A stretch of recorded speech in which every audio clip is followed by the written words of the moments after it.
अस्सलाम वालेकुम रहमतुल्लाहि व बरकातहू। Welcome to Smartify academy. मैं आपका टीचर हूँ बशीर हुसैन और आज हम बात करेंगे शॉर्टकट कीज़ के बारे में।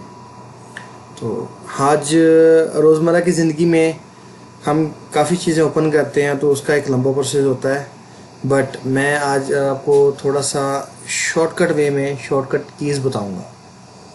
तो सबसे पहले आपने माई कंप्यूटर ओपन करना है तो उसके लिए आपको यहाँ पे डबल क्लिक करके उसको ओपन करना पड़ता है। तो इसकी शॉर्टकट की ये है कि आपने विंडोज़ प्लस ई का बटन प्रेस करना है तो ये हमारे पास फाइल एक्सप्लोरर या आप माई कंप्यूटर कह सकते हैं, इसको ये ओपन हो जाएगा। सेकंड वन शॉर्टकट की ये है कि आपने एक ओपन की हुई विंडोज़, जैसे कि ये अब हमारे पास ये ओपन है, इस विंडो को मिनिमाइज़ करना है तो उसकी शॉर्टकट की ये है कि आपने विंडोज़ प्लस एम का बटन प्रेस करना है तो ये मिनिमाइज़ हो जाएगी। इसके अलावा थर्ड वन जो है हमारा टास्क मैनेजर। अगर हम टास्क मैनेजर को ओपन करते हैं तो हम क्या करते हैं कि टास्क बार के ऊपर राइट क्लिक करते हैं और टास्क मैनेजर को क्लिक करके इसको ओपन कर लेते हैं। इसका शॉर्टकट वे यही है कि आपने सबसे पहले अपने कंप्यूटर के ऊपर जो कीबोर्ड है, कीबोर्ड के ऊपर कंट्रोल शिफ्ट और एस्केप का बटन एक साथ प्रेस करना है।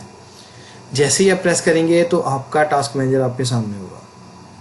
फोर्थ वन जिसकी हम हर लेक्चर में बात करते हैं कि रन कमांड। रन कमांड कैसे ओपन करते हैं कि आपने विंडोज़ के बटन को और प्लस आर के बटन को इकट्ठे प्रेस करना है एक साथ। तो जैसे ही आप प्रेस करेंगे कि रन कमांड ओपन हो जाएगी। लास्ट एट द लीस्ट हम रोज़मर्रा की ज़िंदगी में जब ब्राउज़र यूज़ करते हैं तो हमारे पास काफ़ी ज़्यादा टैब्स ओपन होते हैं, तो उसको हम वन बाय वन इसको क्लोज़ करते हैं। जैसे आप क्रॉस पे क्लिक करेंगे तो ये बंद होते जाएंगे। तो इसका शॉर्टकट ये है कि आपने कंट्रोल प्लस डब्ल्यू को प्रेस करना है तो ये टैब क्लोज़ होना शुरू हो जाएगा। जितने आपने क्लोज़ करने हैं कंट्रोल प्लस डब्ल्यू से क्लोज़ कर सकते हैं। ऐसी ही मज़ीद वीडियोस के लिए हमारे चैनल को लाइक करें, शेयर करें और सब्सक्राइब करें। इंशाल्लाह अज़्ज़ व जल मिलते हैं नेक्स्ट लेक्चर में। अल्लाह हाफिज़।